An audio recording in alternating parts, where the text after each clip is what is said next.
pair of hikers from Rhode Island have been rescued after getting stuck in treacherous terrain on Mount Washington. At least one hiker expressed they were feeling symptoms of hypothermia.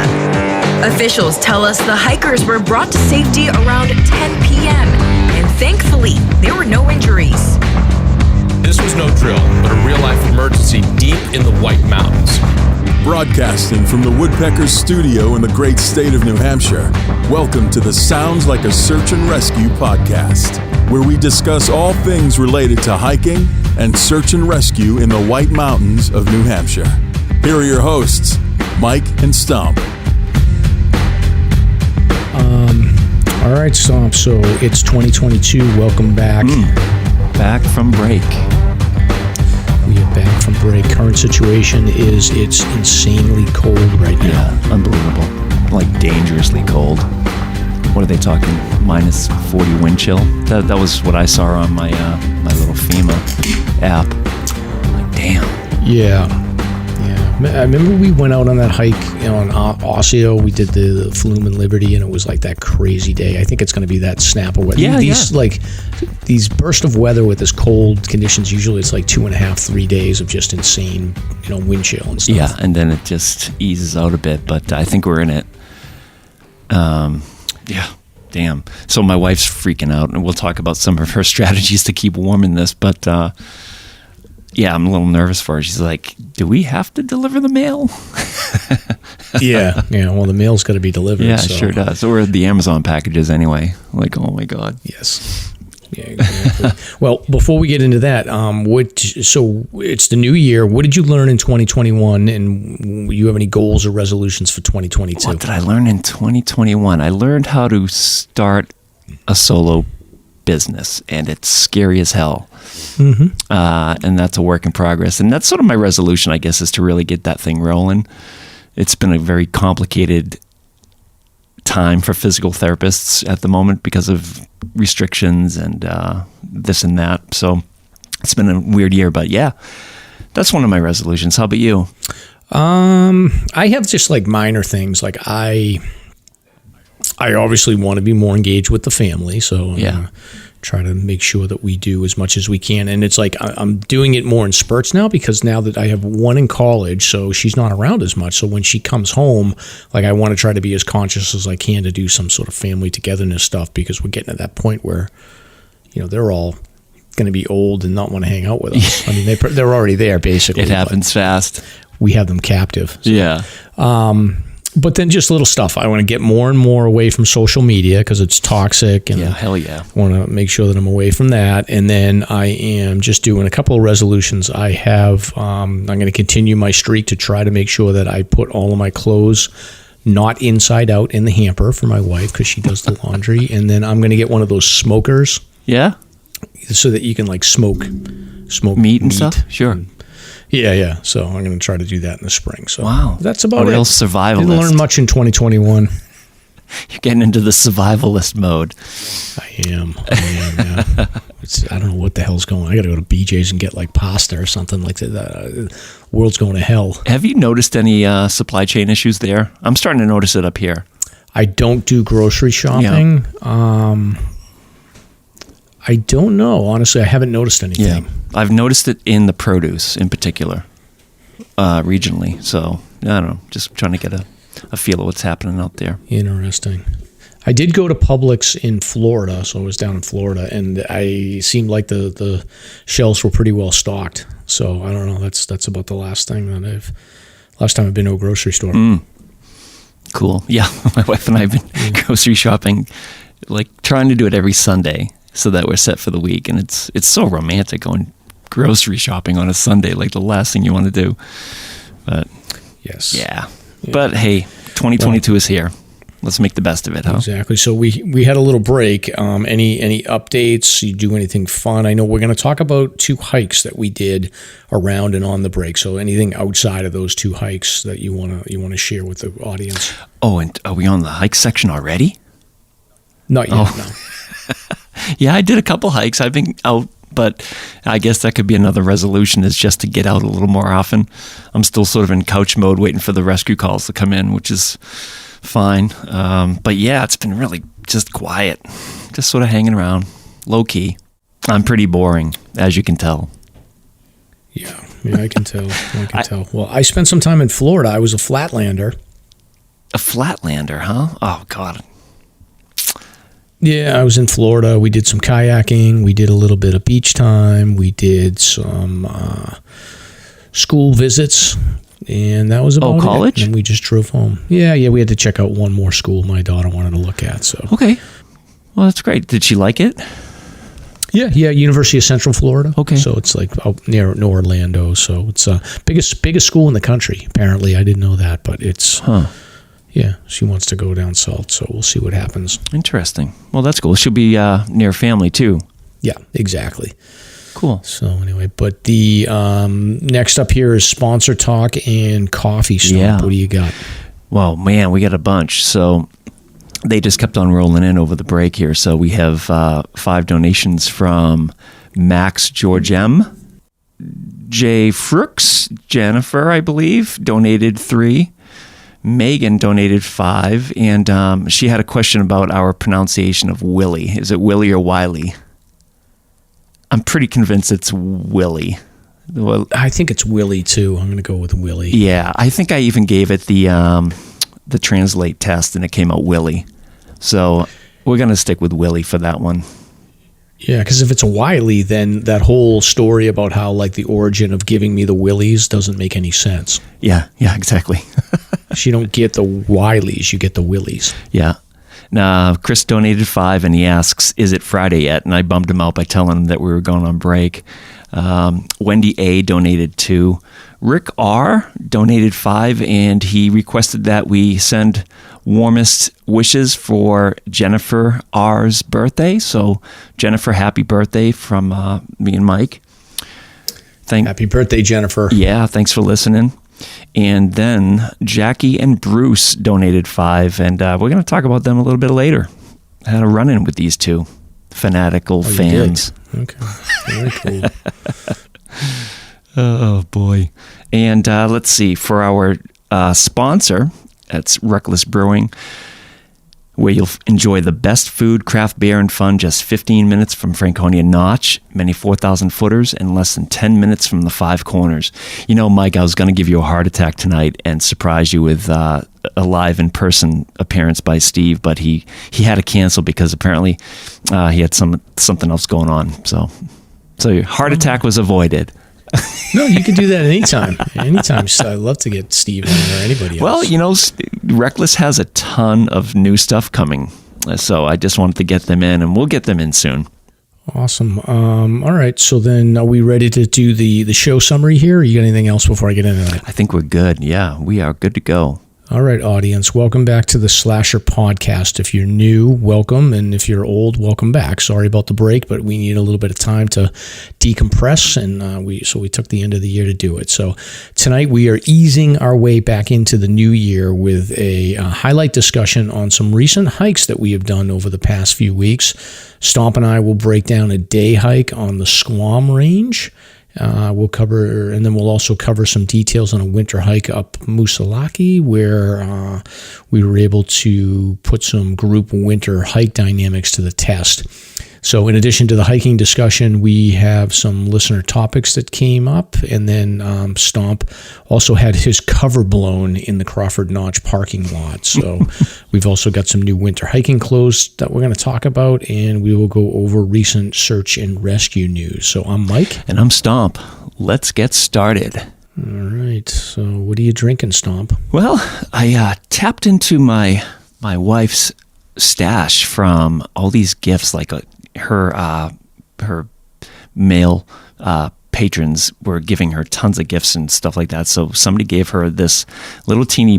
Wait a minute. What? Why does she have male patrons? Well, is that the wrong what word? is Mrs. Stomp up to?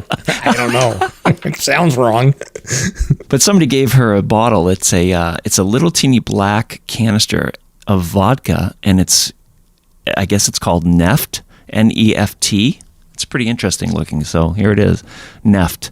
So I'm having that with a little iced tea mixed in. Hold on. Can you hold that bottle up for a second? Oh, yeah, sure.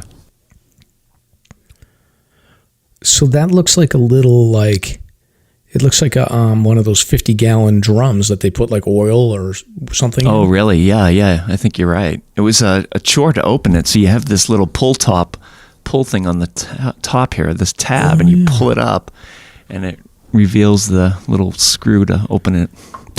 Does it go back in? Yeah. It looks pretty handy for like a Summit little brew, I guess. Oh, I see. So it's so Neft Black Barrel Vodka. Yeah. So Yeah. Well, yeah. Now that I see it, it is a barrel. It's but a tiny, tiny little barrel. Interesting. What you got rolling? All right. Well, I got an IPA with a very like 70s kind of, I guess this is hops on the bottle. So it's from Definitive Brewing Company, and it's called Elsewhere IPA. It's pretty good. Nice.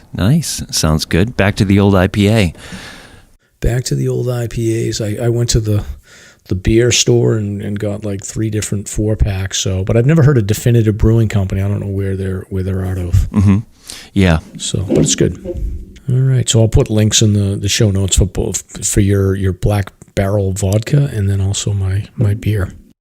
So recent hike stomps. So we're going to cover, me and you did a hike on the Squam Range, and then I did a hike with my daughter on Moosilauke. So we're going to cover those in separate segments, but is there anything else that you've done as far as hiking that you want to talk about now? Yeah, I've done a bunch of stuff.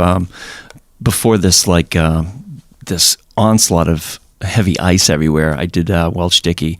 It was fun. Just getting up the Welch side was fine, but getting over to the Dickey side, it was just glare ice everywhere because of the melt.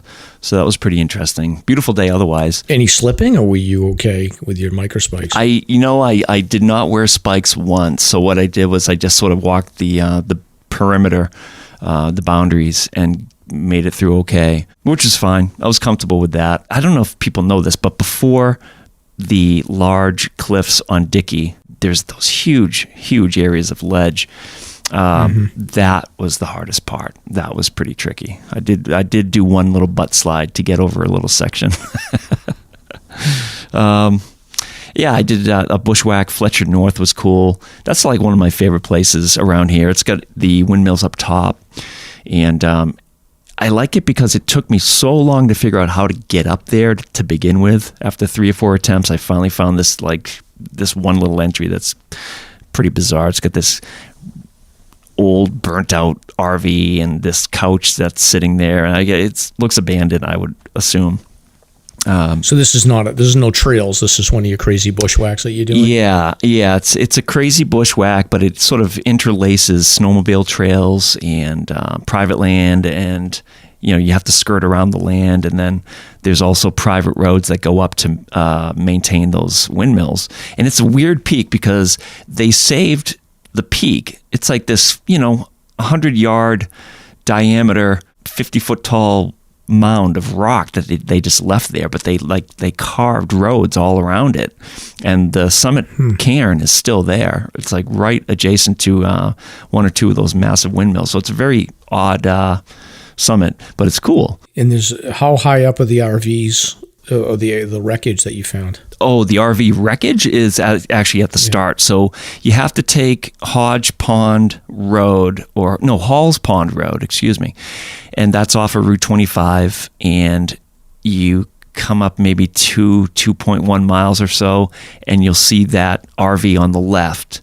And then there's another road directly past it called Victoria Mountain Way, which is a private road. And right at that road, that's where you turn around and park on the shoulder and just, snowshoe in. I use snowshoes for that one. It was like 6 to 8 inches of crusty, wet snow. Yeah, it's always so funny being out in the woods and you'll see these like RVs or trailers. So there was a trailer on Moosilauke, like on Glencliff, like on the way up, but it was pretty far in. It must have been some work to get it in there. But I remember when we hiked Mount Martha, there's an old camper at the very end of that hike as you descend Mount Martha. It's probably about like a quarter mile in. So just people work hard to get those things in there. They just abandon them, and then they get basically devoured by the forest. Yeah, no question. This thing was totally dilapidated, but it's your cue to stop and go right there. And finally, yesterday I just did. I went up to Jennings. I mean, you did your Mount Moosilauke the day before, and I was sort of tied up. But yesterday, I went up to Jennings, and it was freezing rain the whole time, and I just wanted to get out and really challenge myself and challenge my gear and see how it did. It was awesome. I think it's important to do that every now and then, just so you know what you can handle and know what your gear can accomplish. So that was fun. I'm actually sort of tired from it. It's not fun being in weather like that. Yeah, well, it's not easy getting out there in this time of the year either. It's a hike, right? Literally. Oh yeah. This was Drake's Brook, which is, I mean, it's not the hardest trail. It's relatively gradual, but the weather just was a challenge. So good learning experience. So you've been out hiking. I got to catch up. It's been. I did get out. When I got back from Florida, I was like, I got to get out. So I got out, and we'll talk about that later in the show. But I gotta catch up to you. You're like 3 hikes ahead of me this year. It's not fair. So Stomp, you had shared with me that you bought Mrs. Stomp some new gear. So can you talk a little bit about what you got her? Yeah, this is really neat. I was doing some searching for some interesting things to get her, and talked to several people at work over in North Haverhill, hunters, outdoorsmen, talked to Fish and Game, and everybody suggested these heated vests, which are becoming pretty popular.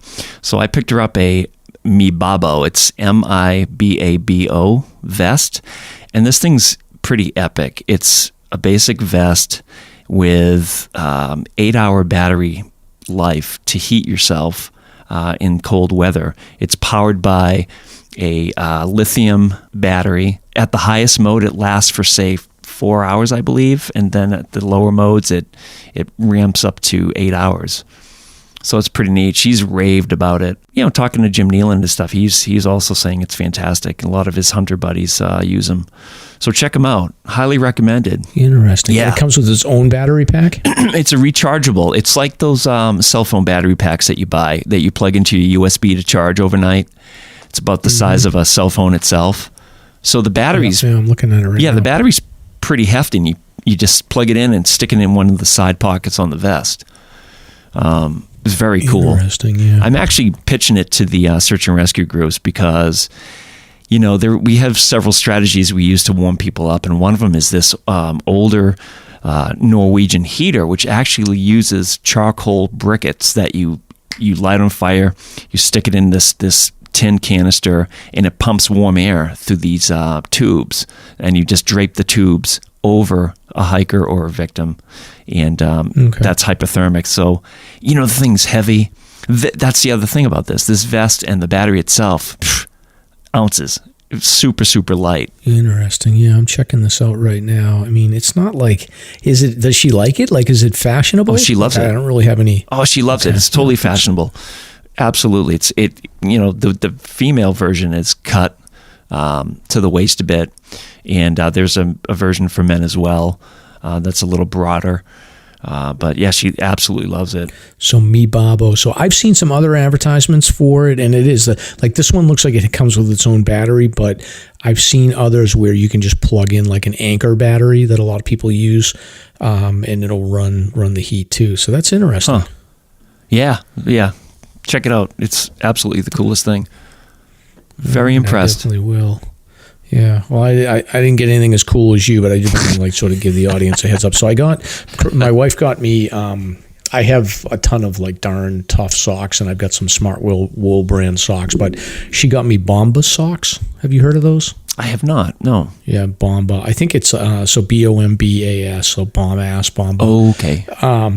They're like wool socks, so they're pretty good. I would say, as far as stiffness goes, the Darn Tough, I feel like the thread count is a lot tighter, and they're probably a little bit more firm, whereas the Bombas are they don't feel like the thread count's as tight. They're much more sort of comfy, I guess I would say, but not as firm. Yeah. But I've been wearing them, and I like them, and I took them on a hike the other day, and they kept my feet pretty warm in a cold condition. So I guess it's just another brand that I wasn't aware of, but she said that she heard a lot about them, and I did a little bit of research, and she was like, what do you want? You want some for Christmas? So I said, yeah, I'll get some. So yeah. If you're looking for a new pair of socks, you want to try them out, and you're bored with your Darn Toughs, check out Bombas socks. Darn Toughs. Darn Toughs. So. Oh, man. All right, so listener topics here, Stomp. I had that headlamp thing that you wanted to cover. I've got that down here, and then I want to talk about just a summary of Ty's book raffle. So you want to talk about the headlamp thing? Yeah, I'll just read it quick. This comes in from Dr. G. St. John. He's a listener. You'll see him up on our Instagram page, and I'll just get into it. Proof today of Mike's mantra of one headlamp is no headlamp. Please make a SLASR tee with that on it. I was doing the tri-pyramids yesterday with a buddy as I'm finishing up my winter 48. We are both very experienced, having hiked in the whites for decades. We've both done the 48, 67s, and 100 highest. Temps were in the single digits all day. Wind chill negative teens. We were heading out down Sabaday Falls and had to bust out our headlamps around 4:30. I have a Black Diamond Storm. My buddy had a Petzl, Attic, and Zipka as a backup. We both had extra batteries. Within minutes, my Black Diamond crapped out and would run on nothing but the lowest LED setting. Swapping batteries made no difference, and we were still 4+ miles out with multiple wide water crossings ahead of us. I tried using my buddy's backup Zipka, but that was also totally dead in the cold. Luckily, his rechargeable Petzl held strong, and my Black Diamond had just enough to get us out. I've subsequently heard from a friend who had the same thing happen with his Storm a couple days ago on a sunrise hike in single-digit temps. So out of 3 headlamps and plenty of backup batteries, we had 1 1/4, which were functional, and fewer, and we would have ended up on SLASR's shame list. So, now I've been looking into this. From the Petzl website, rechargeable batteries, specifically lithium-ion, are better at holding their charge in cold weather. Headlamps with rechargeable batteries can give you better performance in the cold. Sort of interesting. So thanks for sending that in. Yeah, I know Jeff Rogers, he had given me that tip years ago to use the lithium batteries for your headlamps. They're lighter anyway and a little bit more resilient in the cold weather. But I didn't. That whole like one headlamp is no headlamp. I definitely didn't make that up. Like I had heard that from somebody else or I'd read it online. So that's been a mantra for a long time. And I usually. What do you do? Do you carry 2 headlamps, Stomp, or do you just keep 1 and hope for the best? I carry 3. I carry 3 in a 4x4 plastic bin in my pack with about 20 different batteries. So I'm ready to go. Yeah, I don't play around. It's just, they're all lithium too. Yeah, I learned that lesson as well. Yeah, I have the Black Diamond with the it's like 4 batteries. It's like a battery pack. Yeah.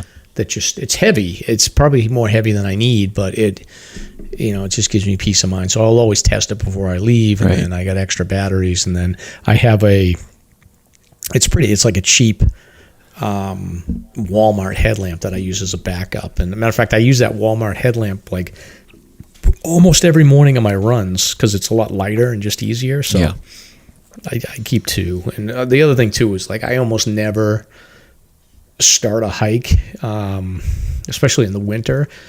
If I'm on trail at 9 o'clock, like that's really late for me. Like I would be on trail typically at like 7 or 8 o'clock in the morning. So gotcha.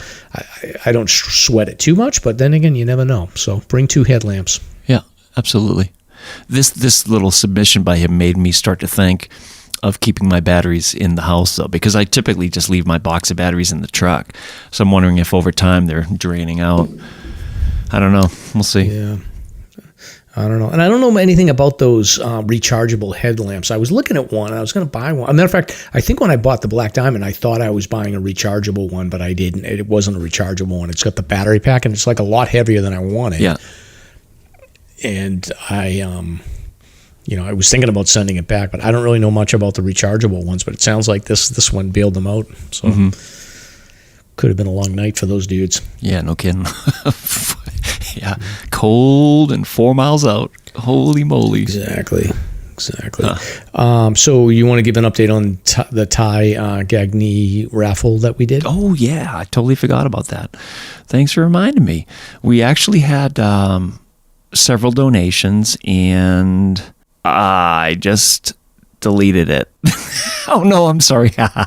Here it is. See, I'm OCD about my phone content. Let's see. Okay, so we have 3 winners. Amy Babawi, I believe that's how you would pronounce that, I hope. Nick Sidla, and Ian Kenny. They all donated to the New Hampshire Outdoor Council, and they all received their packages last week. So thank you all for donating, and it's awesome to support that outfit. They take care of all the gear needs and grant money to any team that needs assistance with purchasing things. Great. Yeah, and they get out there a lot. I know I was looking at some pictures from Nick today. It looks like he was out on the Prezzies this weekend, so they all three of them get out there and get it done, which is great. All right, so you want to transition into segment 1 here? We're going to talk about our hike on the Squam Range? Yeah, and this comes right after our tie discussion, so we had all that fresh in mind. This is fun. I've done the Squam Traverse before in bits and pieces, and I convinced Mike into joining me on a day that was predicting to have 6 inches of snow coming in the early afternoon. So the Squam Traverse, for listeners, is where would it be? I mean, it's just south of the Sandwich Range. Essentially, you could call it part of that. I'm not essentially sure if it is or not, but from where I am in Thornton, you can take the Sandwich Notch Road over to the Squam Range, and it's a beautiful range. Nothing crazy. I mean, these are all about 2,000 footers. This traverse covers 13 miles, if I remember correctly, and it covers 7 or 8 peaks, all within the 2,200 foot range. But it's a ridge walk. It's a beautiful ridge walk with expansive views of the Lakes region and actually north towards Franconia Ridge. So the plan was to tackle this from the northern end, which is basically Bear Camp River Trail, which you find at the Mead Conservation Center, and just head over to the southern end, which is Cotton Mountain. And Mike and I met up at the Cotton Mountain trailhead, which was a sheet of ice. Do you remember that? Holy moly! It was unbelievable. It was just pure ice. Yeah, it was. And was getting cold. You made a good call. I did, yeah. I was like doing the math. And so this was on, when did we go? So this was before Christmas, so December 18th, and it was like 6 or 7 inches of snow coming in. So we had to do a car spot. And I think driving up, I was kind of like, I don't know, about 13 miles. It's going to be a little long. But I think we ended up doing about, matter of fact, I have it right here. So we did 7.5 miles instead. So I was like, let's just cut it short at Mount Morgan, and then that'll be good enough. We'll start from Crawford or Sandwich Notch Road and then do the really cool section of it. Not to say, like, I have never done past Mount Morgan, and I think that like some of those other peaks are pretty cool, but we thought this would be enough. So I kind of wimped out, but I think it ended up being a good plan because we got home early and we also missed the storm. Mm-hmm. Yeah, it's neat. So we decided to just go leave your car at the Morgan lot, and we dumped my truck. Actually, the road was open. Sandwich Notch Road was open from this end, so we went up to the actual trailhead and bypassed the Bear Camp River Trail, which apparently passes Beebe Falls and I think it's called Cow Rock, which has a funny story behind it. Apparently, a cow hid under this rock or boulder from a storm, so it's just sort of funny. The Mead Base Camp. So I've been there a bunch of times, but every time I've ever gone there, I've hiked up Mount Israel, which is the Ossipee Range. So basically, the Squam Range is Israel Sandwich Range, and then the Ossipee Range is south, and then Israel is like part of the Sandwich Range, I guess. Yeah, so I just never had realized, like, when you go up to Mead Base Camp, there's like a left-hand fork in the road, which is Sandwich Notch Road. I never knew that before, so I learned something new, Stomp. But the whole time we were driving up there, I was like, we're going to get stuck. We're going to get stuck, and your car is going to be there through the winter, because that was the last time I think any cars made it up there because that storm came in. Yeah, but there was nothing on the road. I mean, I was pretty certain. I remember I even told you, like, oh yeah, hell yeah, I'm just going to drive out of here and go back to Thornton over at Sandwich Notch, which thank God I didn't, because the other side actually is blocked by a gigantic pile of snow. Really? Yeah, so I would have been effed. Yeah, so funny. But anyway, yeah, good calls all around with the snow coming. So we skipped the first part of the trail, and the Crawford Ridge Pole Trail is so great. 13 miles of just awesomeness. But the first section, I think, sort of surprised you, huh, Mike? I was pissed. I was like, we're doing the Squam Range, like it's going to be nice and easy. Like I've done Morgan and Percival before. I was like, this will be easy. It was peasy. like we had to like climb. It was like steep. It's like a 50-degree ascent for what? At least half a mile, maybe quarter mile, and then you get to this like, big this is bullshit cliff face. This giant cliff face, and you have to do this scramble, which is basically your footing is on these old wooden logs that are pounded in, and then there's this scramble that scares the hell out of me. Mike just blasted through it, and once you pass that, then it sort of levels off for the remainder of the trip. I call them PUDs. Do you remember that term? Purposeless ups and downs. Yeah, that's a good description. It is. It's like a half a mile of like you get up to Mount Doublehead, which is so you start at Crawford Notch Road. Yeah.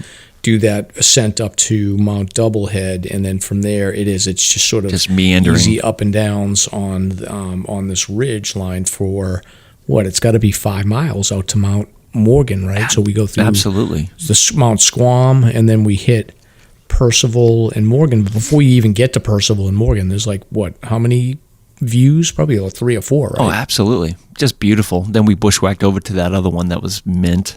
That looks south towards the lakes, Interval Pond and Squam Lake. I mean, the one bummer about getting out a little early was that we missed the view from Webster. And Webster looks down upon Rattlesnake, so we'll have to go back and bang this thing out and finish her off. So yeah, after that first ascent, man, it's brutal. Then it levels off and meanders along. You pass Doublehead Mountain. You hit the high point of the Squam Range, which is, I think it's only like 2 to 10 feet higher than Mount Morgan. And then, there are multiple Plan Bs for escape routes, which is another cool thing about this traverse. And we had considered that. It's like you have this storm coming. What if one of us ends up hurting ourselves? You have obviously the Mount Percival Trail, but you also pass Doublehead Trail. All these trails bail out back to 113. So, Mike and I had considered that, and we were trying to be smart about it. And how heavy was your pack?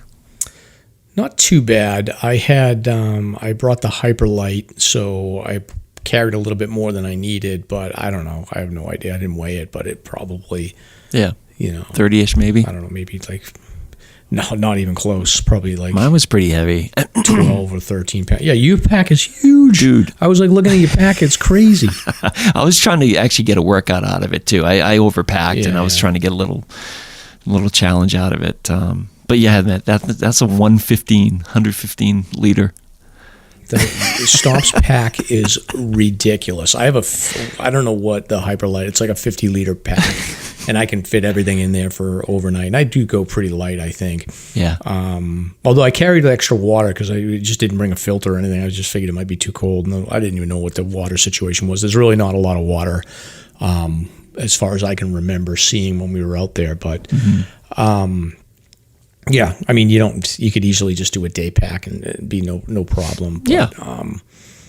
It's a great hike. And the thing that I loved about it the most was that it was like, there was some viewpoints, but then there was like these sections where you could see like, okay, there's a view, but you had to do a little bit of a bushwhack, and you would find these little herd paths that people had used before.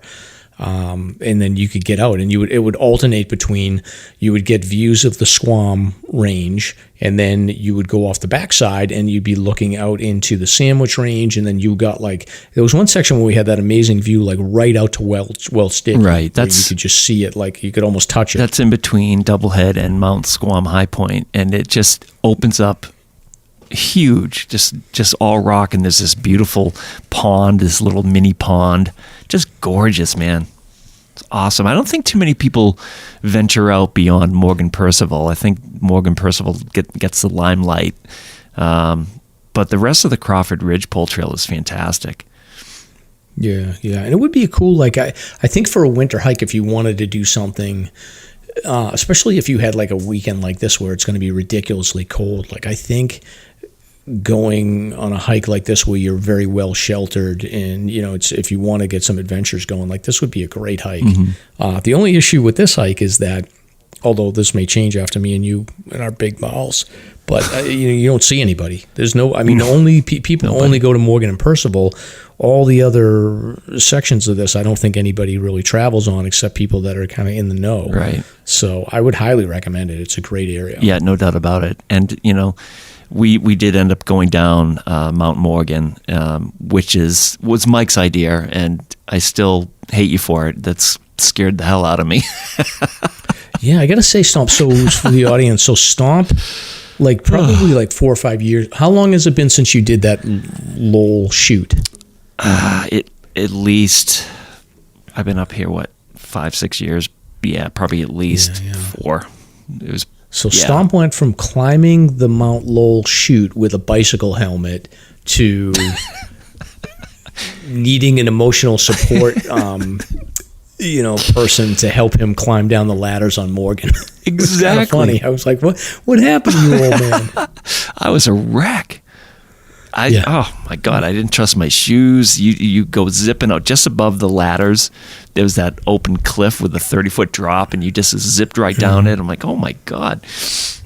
Yeah, I've lost my sense of adventure for some of this stuff. So whenever you dragged me, I tried to go the other way, and the cliff was even worse. So I was forced into going into that cave that leads to the ladders. And it only got worse from there. I mean, you zipped right down it. And, of course, me and my 115-liter pack didn't help. It was overloaded. So I had this massive pack, and I'm thinking to myself, do I want to just throw this thing down 30 feet so I don't have to carry it? And, Mike was kind enough to come actually back up and grab my pack. You're a saint. I did. I thought I was hiking with my kids for a minute. It was ridiculous. So, yeah, that was a shame moment. I might put the shame drop here for that. Exactly. But it's definitely Squam Range. Do this ridgepole trail. We did it from the east. So from Meade Camp.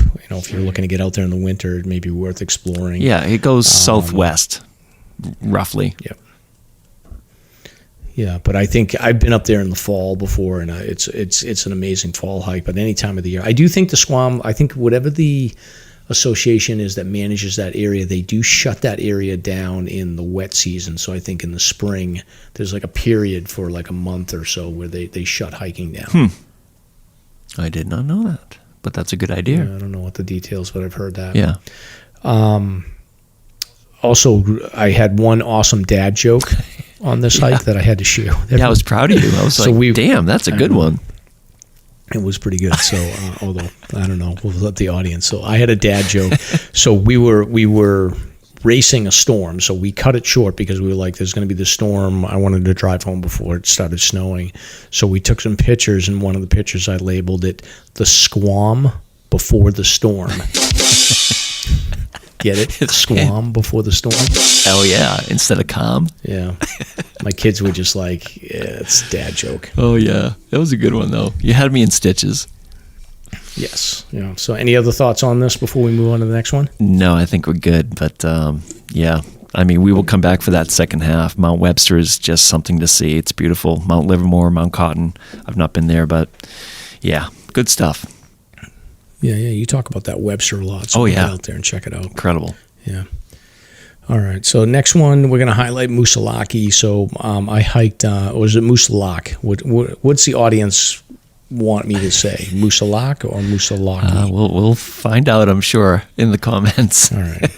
I'm gonna interchange. I'm gonna go from one to the other. Just call it the Moose. The Moose, yeah, exactly. So I did this. This is the fourth time in the last 12 months I've been on Moosilauke, but my daughter is working on her 4,000 footers, and she hasn't done any winter hiking. I took her up to Stinson last year and just sort of get some experience, but this was her first time winter hiking, and I was like, let's do Moosilauke because you haven't done it before, and the Glen Cliff Trail will be a nice, easy ascent for you, and it'll get you some good experience. So I had locked those plans in on like Wednesday, Thursday, and I didn't realize.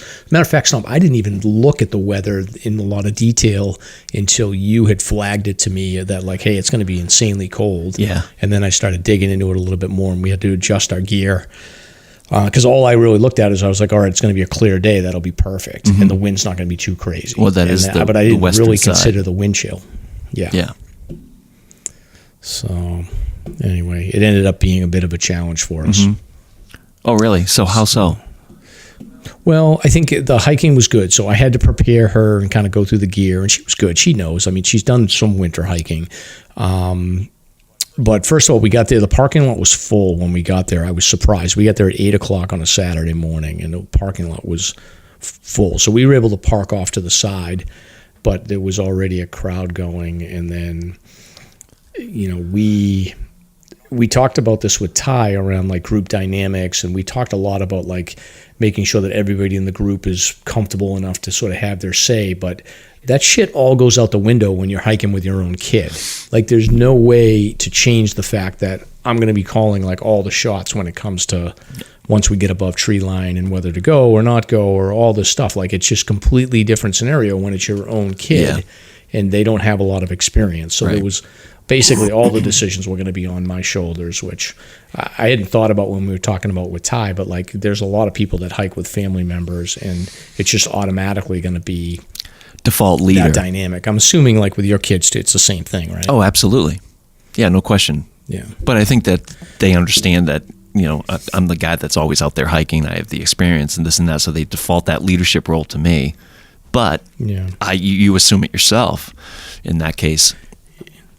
Yeah, and I was like questioning myself, and I'll talk about why in a minute. But so we went up Glen Cliff Trail. So if you've never gone Glen Cliff, it's actually, I would say when people talk about like, oh, I want to do a 4,000 footer in the winter, like for me, and they never hiked before, I always think about Tecumseh, I think about Mount Pierce, I think about Jackson, I think about Wambach, and then I think about Moosilauke up Glen Cliff, or even from the Ravine Lodge up the carriage road straight up. Those are sort of like the handful of 4,000 footers that I think about where I'm like, okay, those are reasonable, not as difficult hikes for newish winter hikers.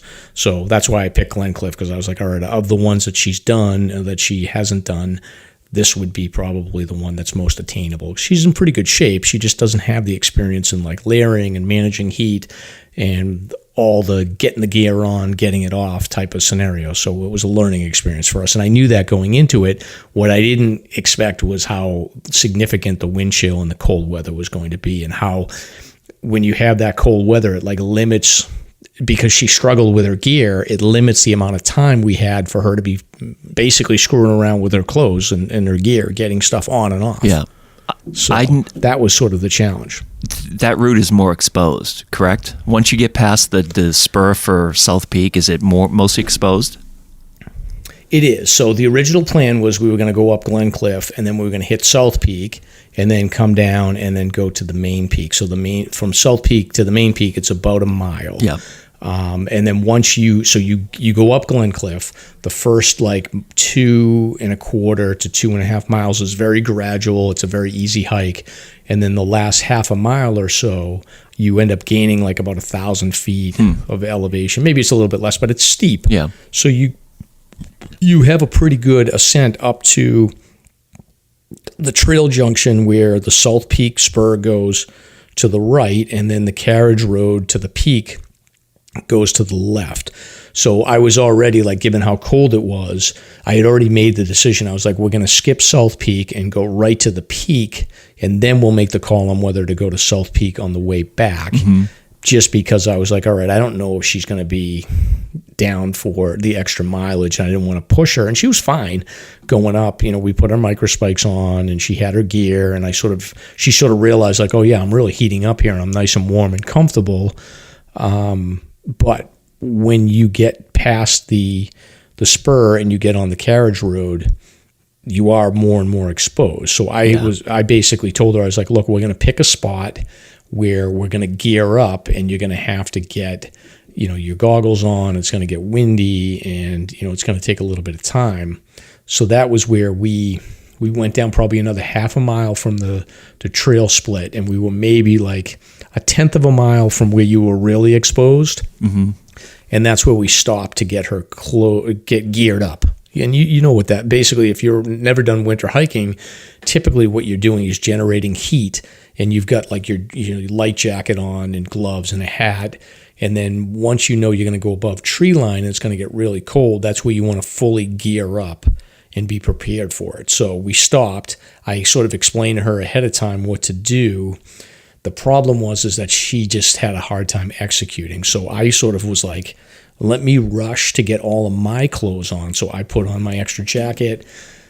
I made sure I had all my gloves. I put on my face mask and extra hat and all this stuff. So it took me, I don't know, maybe 3-4 minutes. Meanwhile, she's fumbling around with her stuff. She took her gloves off in order to get all of her stuff on, and then she got to the point where it took her so long to get her stuff going that her hands got cold, and she's like, my hands are numb. Yeah. So then I'm like, oh shit. She didn't have her face mask on. She didn't have her gloves ready. So then I had to basically take my gloves off, and I had to put new hand warmers, get those ready, and then help her get her face mask on, and then help her get a hat on, then make sure that she got her jacket on, and then I got her goggles ready, but I didn't want to put the goggles on yet because she's fumbling around. I didn't want her breathing on them. So by that time, she's like, my hands are numb. I can't feel them. And I was like, shit, like, I don't want to expose her to that. And I'm like shaking the hand warmers to make sure that they get going. Eventually we got everything going. What I did is, instead of messing with the hand warmers, I took my outdoor research shells, and she had on her gloves, and I put the shells on, and I said, Caroline, these shells will warm your hands up. I'll work on getting the hand warmers done, but I don't want to expose your hands anymore, just because it was like -0 wind chill, and we weren't super exposed, but it was just too much for her, and she was panicking a little bit. So that's where I was like, well, she's got those outdoor research mitts on.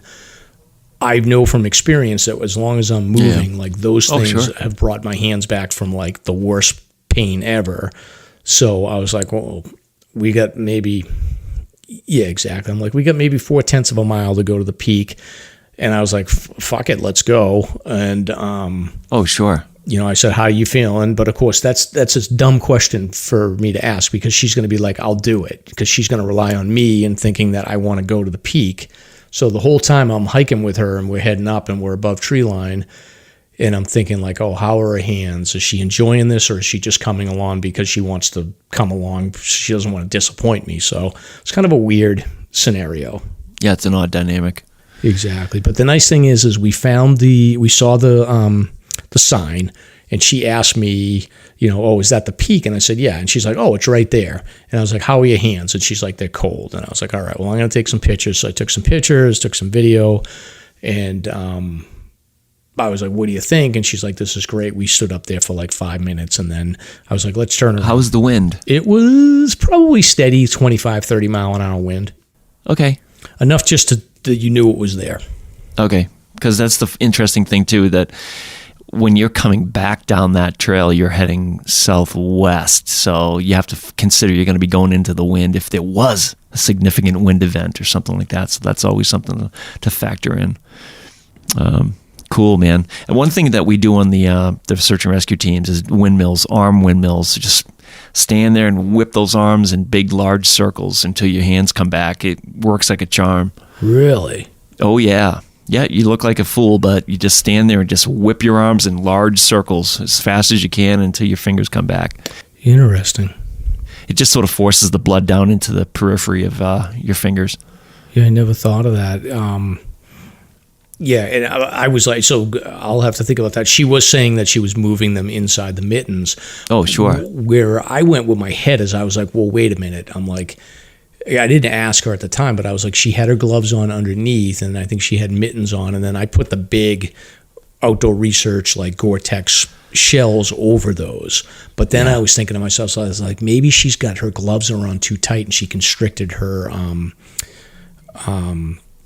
her circulation in her hands, and regardless, like that's not nothing's gonna help her if that's the case. So I asked her a couple of times, like, you have good circulation? And she was like, yeah, I have good circulation, it's just my hands are cold. So it was just like, it was fine. But as we were walking down, there was a couple of gusts where I could see that it was moving her around. But as we were walking down and we got back towards tree line, she was like, oh yeah, I can definitely like feel them warming up now that we're moving and generating some heat. So it was all good. It was just an interesting, I was thinking about the whole discussion about Ty around like the group dynamics and about the fact that like, I sort of in some ways was like dragging her up to this mountain, and her hands are hurting, and I was like, I don't want to do any more damage. So it was just stressful, but it was fun. Oh, you know what? I saw your video on Instagram. Mm-hmm. Another factor, tell me if you agree with this, with hand warmth, would be gripping those poles. I was about to say damn poles. Mm-hmm. You're constricting and gripping. You think that might have had some impact? I don't know. I never thought about that. That's something to talk to Andy about, but I never thought about that. That's a possibility. Yeah. Who knows? But I think that's for listeners, if you're thinking about it, like you just got to be careful with when you're above tree line, it's really cold if you're doing winter hiking. Like typically what I recommend is like a very thin liner glove and then wool mittens. I prefer the kind that have the 5 fingers and then the mitten sort of can come over or off, but loose. And then a third mitten, which is I have an Outdoor Research Gore-Tex shell that's huge that I just slip right over them. And that's like, for me, it's bomb-proof. Like I've been on, minus 10 degrees, minus 20 degree weather, and my hands are nice and warm, no problem. I gave that setup to my daughter and just didn't take the time to really get myself taken care of. But my hands were fine. So yeah, well, that's good. I'm glad you guys made it off. I mean, it was super cold. I was looking at, from the comfort of my sofa, I was looking at all the adventures that people went on. I'm like, have at it. I'm happy here. So as cold as it was up there, it was like, there was a party going on at the Glencliff Junction, Glencliff and Carriage Road. There was like, when we came back down, there must have been, I would say like 10 or 12 people just hanging out there. Really? Yeah, like some people were coming back down, and because that's where we stopped and we ate, and then some people were heading up, and that was like I said, there was like 10 or 12 people, and then as we were going down Glencliff, we came across like another like probably 6 or 8 groups, and then when we got back to the parking lot, there was cars parked up and down the road, so it was packed. Oh man, yeah. I was going to ask you that because that Glencliff lot is pretty small, isn't it? Oh yeah, there was like probably like 10 or 12 cars just parked on the road when we got out. Unbelievable. In all that weather. Jeez. Yeah. But it's a good hike for that. It was a good day. It was a good choice for that day because it was reasonable. You're only talking about like maybe a quarter of a mile above tree line where you're exposed. And then other than that, it's pretty good. I mean, it's not a bad place. What I did notice is that when we passed South Peak and when we passed the Carriage Road, when we went up to the peak, nobody had broken out either one of those. So everybody was skipping South Peak and going right to the peak. It wasn't until we got back that we had seen a couple people come up the Carriage Road trail, and then a couple of people had headed up to South Peak. We skipped South Peak because I was like, Caroline, how you feeling? And she's like, I'm feeling fine. And I was like, let's just skip it. We'll come back in the summer. You'll get another view. It's, it'll be something you'll look forward to again, but you got this done. Let's not push it. And it worked out perfect. And the hike down was awesome. It was like a lot of those small little moments and conversations that I had with my daughter. She's in college now, so she's going to be pretty soon like growing up and going away. So I'm sort of reflecting on it. And it was nice to have those sort of moments where it's just me and her on the, conversations. Right. A little torture before she disappears. Yeah, exactly. If this is sort of a nice segue into the search and rescue segment coming up, but if listeners remember, I believe it was last year, in a cold snap like we're in right now, where that individual went up Glencliff Trail and got hit by a round of squalls that honestly, I don't know what happened, but he ended up perishing up there in this type of weather. So it's no joke. Absolutely no joke. Yeah, and it's just like I think about that too whenever I'm up there. I've been up there a lot this year, and like if you have no visibility on Moosilauke, like there's like it's like threading a needle to find the entranceway to get back to the carriage road trail. Like It's impossible. And then going down whatever ravine lodge, I don't know what that trail is called, but like just finding your way Gorge Brook into Gorge, like it's just threading a needle if you have no visibility. It's not easy. So I can't imagine like messing around up there with no visibility. Unreal. Yeah. So to summarize, check the weather, know the forecast, and based upon the last traverse, things can turn around that you don't expect. So just be ready for the worst. Yeah, and I mean, we did those 2 episodes about winter hiking, and like I never even considered the fact that like, and again, I don't know how easy it is to train for this, but like the ability for you as a new winter hiker to get your gear out of your backpack, get it on, get it comfortable, and be ready to go in time so that your hands don't get frozen. I never even considered that as sort of something to think about. But like if you're new to winter hiking, like you got to think about like this strategy about where do you place your stuff in your backpack. It's a quick turnaround. Is your stuff big enough to like get on quickly? Like it's you don't have a lot of time sometimes. Yeah, no question. Yeah. So anyway, it was a good hike, and I think Caroline did great. And I'm proud of congrats, her. Caroline. That's awesome. Yep. Very cool. So next segment here is recent search and rescue news. So this is search, rescue, and drowning here, or people getting in trouble in the water. I know it's been relatively uneventful throughout the region, including the Eastern Basin over by Tux. There's been very little activity. Strange year so far. Yeah. Well, we got a couple of things that came through. This one's not really hiking related, but it's a cautionary tale. And this happened, I guess, right around the New Year. And I always think about this because we had a kid, like it was a neighbor of mine growing up. I think it was his grandmother that had moved in next door to us, and he had been canoeing in Harold Parker and had drowned around like late fall, like this time of the year. So I don't know what the deal is with this one, but like there was on January 3rd, there was a Massachusetts man that drowned after his canoe capsized on Lake Winnipesaukee on New Year's Day, actually.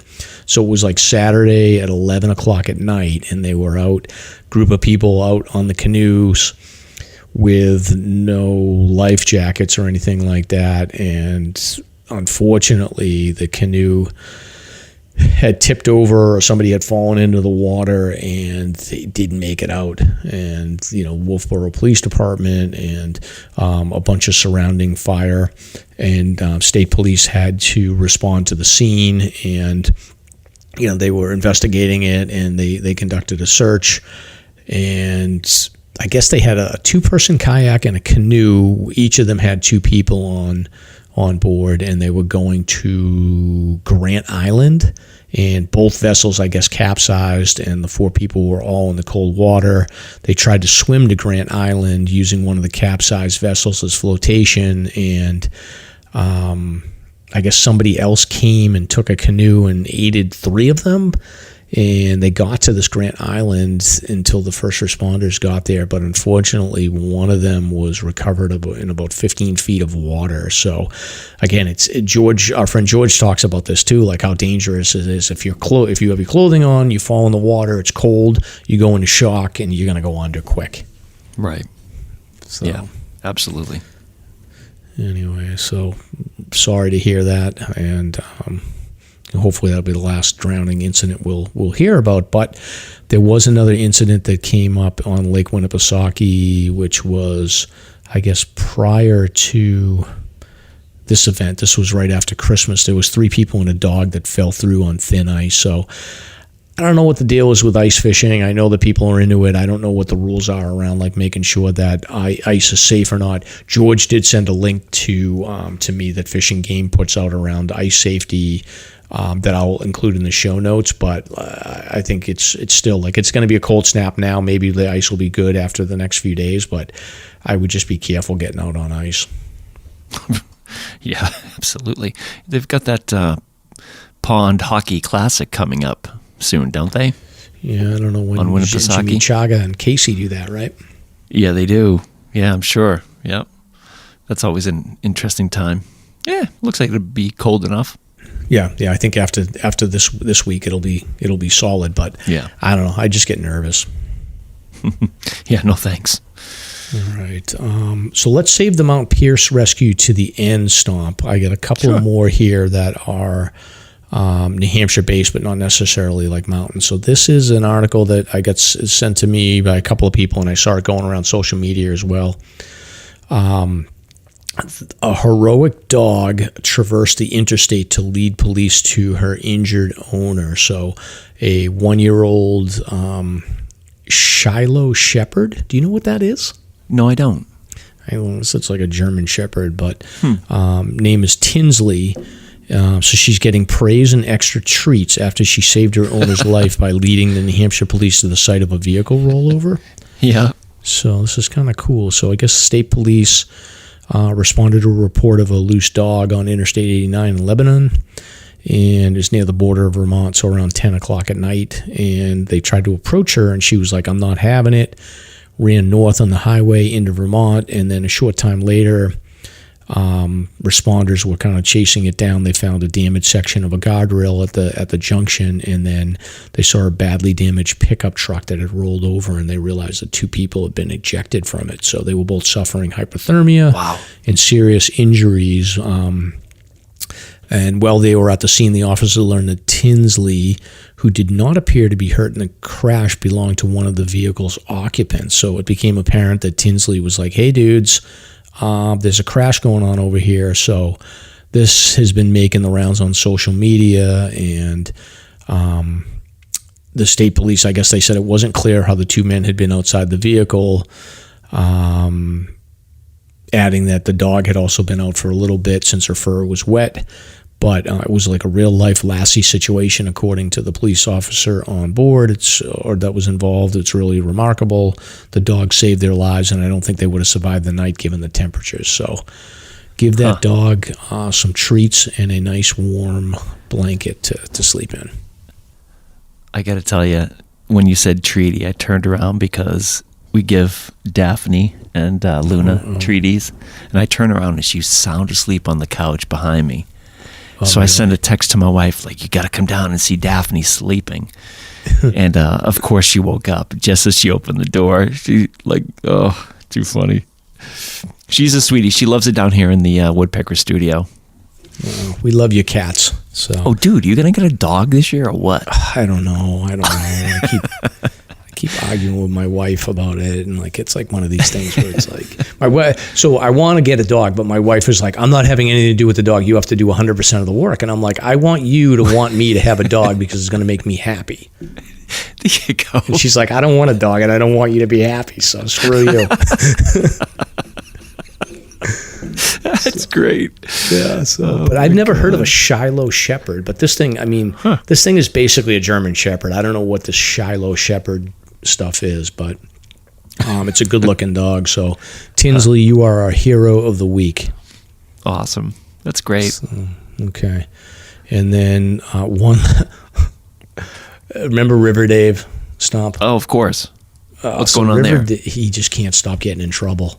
Didn't he get like set up with a new house or like an amount of money to?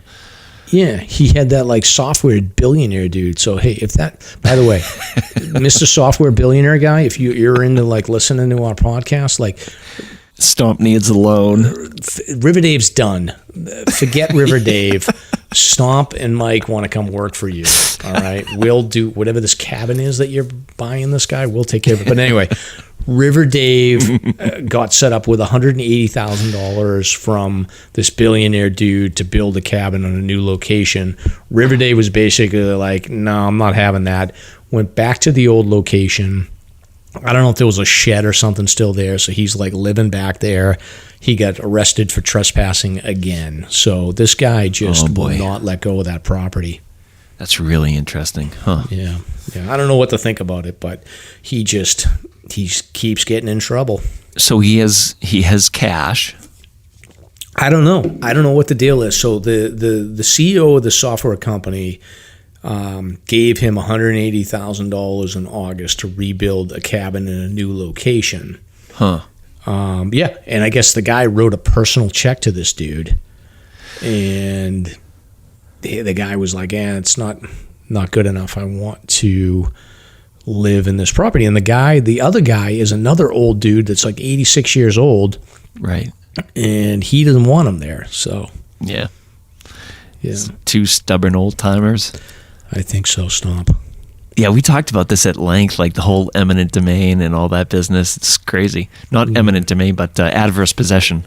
Yeah. Like he sounds like an adverse possessor. Yeah. But I don't know. It's fascinating. Maybe he can use his cash to get a decent attorney. I don't know. But the River Dave and this guy that owns the property should go hunting together, and they can like accidentally shoot each other like those other two old dudes. Right. So anyway. Oh, God. All right, so the last one here is a rescue on the Crawford Path. So. Saving the best for last. Yeah, December 27th. Yes. Yeah, you want to go over this one? Well, yeah, you can cover it if you want. I'll add in some interesting tidbits. Okay. All right. So Monday, December 27th. So last search and rescue of the year. Fish and Game got a call, and they activated search and rescue volunteers from Androscoggin Valley Search and Rescue and Pemi Valley Search and Rescue, along with personnel from Twin Mountain Fire Department, and they all responded to an injured hiker call on the Crawford Path. So I don't know how far up he was. Actually, it says it right here. So the hiker, 1.2. 41-year-old gentleman from Buffalo, New York, suffered a lower leg injury, so pretty standard stuff. Little early in the day, so 12 o'clock. So he must have started early, and he was on his way back down the trail after summiting Mount Pierce. He was 1.2 miles from Crawford Path, so not too bad. It's pretty close to the parking lot when he had the injury. It's a Monday, but he couldn't, though. Yeah, it's a Monday. So in terms of like SAR response, that can be a little tricky because people are working. Think about that. Yeah, although it's Christmas week though. You got to figure people are on vacation, right? True. Yeah, maybe some. Yeah. But I guess he wasn't able to walk or bear any weight on this thing. So a 911 call was made by another hiker who came upon him and was rendering assistance. So the hiker said that the microspikes he was wearing for traction caught on the trail, which caused him to fall and land awkwardly. They said that this dude was well prepared for a winter hike, had adequate clothing and gear. And then, so the call came in at noon. First responders arrived at 2:30 and provided medical assistance and treatment. They started carrying him down around 3:20. So that's another thing you think about is like even when the responders get there, like you're not moving for another hour or so. Mm-hmm. And then the rescue crew arrived back at the trailhead by 4:30. So this guy was basically like 4.5 hours it took him to get down for a mile, 1.2 miles. Yeah. So Stomp, you were on this one? I was. Yeah, I made it to this one. I left work like ASAP when the call came in because winter stuff always it's a heightened sense of urgency. So I zipped right over and, we had a good turnout. There had to be about 16 people responding from all teams. Pemi had a good turnout. Avsar showed up, and it was great working with the legendary Mike Pelchat. He showed up as well. Avsar sort of took control of the packaging and the prep for the patient, which is great to watch. There's such a skilled group of people. It was an interesting time because it's almost like a shoulder season in a sense because you have a couple inches of snow on the ground. It was just enough snow cover to hide the divots between the rocks. So basically, I think that's what happened to him. He probably just hit a divot and hurt his leg, but when we had to carry him down, I mean, it was like stepping into pits that you just had no idea they were there or not. They utilized a litter that had 2 arms in front, like a carriage, so somebody was in front lifting the individual's body up as they dragged, and then there were several people in the back with straps more or less braking, just slowing down the progress if we came upon any steep sections or challenging drops. So it was a good mission in that sense, but challenging due to the terrain. It's such a weird time of the season. Yeah, it's just not narrow too. I mean, as much as Crawford Path gets a lot of like traffic, it's just a narrow area. Yeah, and it made us sort of reassess how we handle people. Think of it this way: during the warmer months, you're carrying somebody up off of the ground by about 3 or 4 feet. So what happens when this person's on the ground? Can you tell me? I mean, what comes to mind? You have a bunch of people with crampons on. So what are the odds of somebody tripping or somebody, stumbling and sticking one of those crampons right into the head of the victim? Yeah, so that's it's true. Yeah. So, you have to think of those things. So, it's prompted some good discussion about how to really protect the patients in these situations. I have a question for you about this one. Sure. I'm always curious. I was thinking about this. So on the Crawford Path, there is, right before you get to the end of it, there's that really narrow wooden bridge that goes over the old. So there's a little waterfall there. Like, how hard is it to get the person across that? Because you just have no room to go side by side on that. It can be really difficult. In this case, we skipped it and we went straight down to the highway. Like in previous rescues, we would go across that bridge and out to the lot. But in this case, we actually went straight out the Crawford Path, which dumps out to the highway. I had no idea that even existed. Really? Okay. Yeah, isn't that interesting? So, yeah, we bypassed the bridge. Like last season, there was one rescue where we had to drag somebody over that bridge, and it was a nightmare because you have them in a litter. It absolutely doesn't fit. Yeah. It's a good question. But in this case, it didn't even apply. So interesting. Well, one other thing about this, and then I want to call out something that I thought was kind of funny that you told me. But the victim in this case did get on social media and just gave a big shout out to the search and rescue team, which I thought was pretty nice. He was basically like, "It's cool. Thanks for everybody," and that he really appreciated that they were there for him. I guess it was just one of these like shit happens moments where your lower leg injury in the winter is just pretty typical stuff. So good for him for giving the shout out, and glad that he was well prepared. And it's a good way to, I guess, had to end the year with a rescue. This was a good one. Yeah, it got us all primed up and ready for what's to come. Yeah. So you told me Stomp's probably going to be embarrassed, but he told me this little story that he was ID'd. So Stomp, we when we first started the show, we wanted to like kind of keep his identity a little bit of a secret, but unfortunately, the Daphne is out of the bag, or the cat is out of the bag. So somebody spotted you. Did they call you? They called you out? Well, when I first pulled in, I mean my truck is pretty descript. I mean, it's got a plate that's, you can't miss it. But when I pulled into the Clinton Road lot there to go up Crawford Path,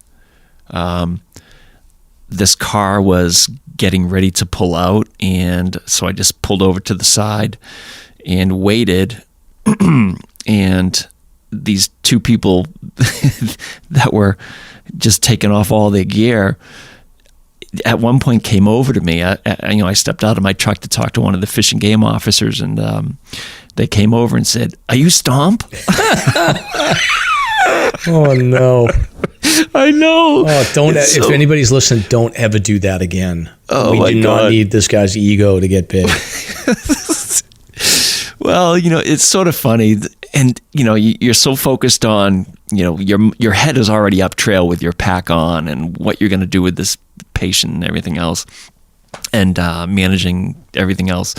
So when that hit me, it was just like a Tyson left hook, like just took me out of the mode, like boom, like what? What did you just say? Yeah, it was really funny, but really sweet people, and they actually donated to the podcast for our expenses and things like that. And I actually think it prompted me to go on a sort of a tear about like where the donations are going and stuff like that, because Mike and I do not receive profit from this podcast. I mean, we put it towards the gear and we donate it and everything else. So it's just like that.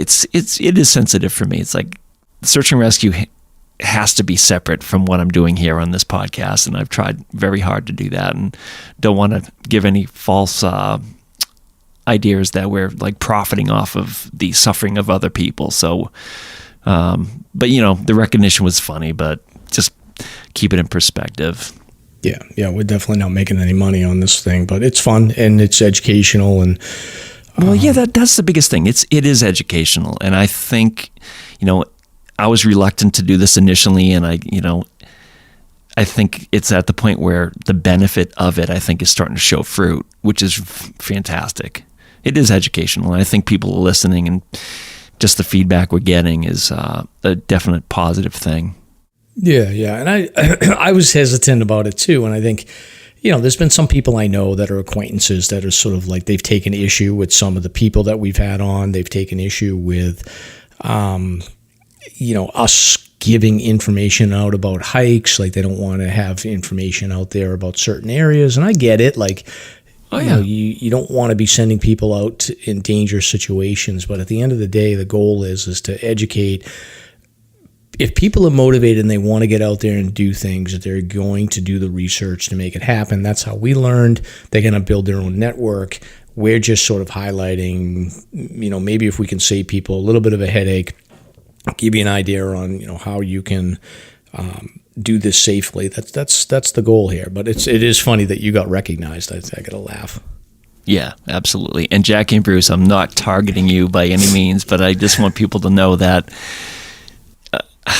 it is what it is with the whole podcast thing. But I appreciate your discreetness and stuff like that with your post and this and that. And Mike and I are just two guys trying to help out the community and pass along some good info. So awesome.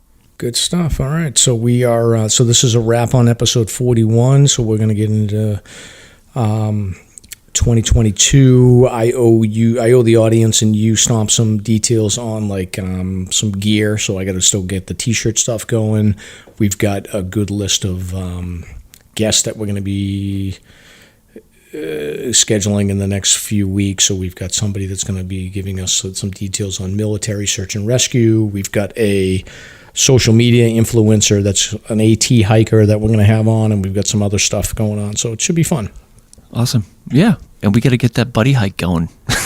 Yeah, we got to get that cracking too. I keep saying that I'm going to do that. So we'll get something scheduled. Cool, man. This has been great. Back in the saddle. Back in the saddle. So we will we'll see you on the other side. Later. Thank you for listening. If you enjoyed the show, you can subscribe on Apple Podcasts, Spotify, or wherever you listen to podcasts. If you want to learn more about the topics covered on today's show, please check out the show notes and safety information on SLASRpodcast.com. That's SLASR podcast.com. You can also follow the show on Facebook and Instagram. We hope you'll join us next week for another great show. Until next time, on behalf of Mike and Stomp, get out there and crush some peaks. Now covered in scratches, blisters, and bug bites, Chris Staff wanted to complete his most challenging day hike ever.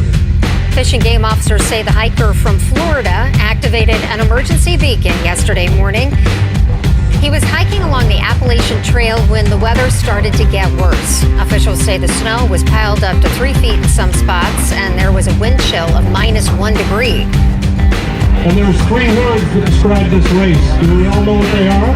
Only one hill! Here's Lieutenant James Nealon, New Hampshire Fish and Game. Lieutenant, thanks for being with us today. Thanks for having me. What are some of the most common mistakes you see people make when they're heading out on the trails to hike here in New Hampshire? It seems to me the most common is being unprepared, and I think if they just simply visited hikesafe.com and got a list of the 10 essential items and had those in their packs, they probably would have no need to ever call us at all.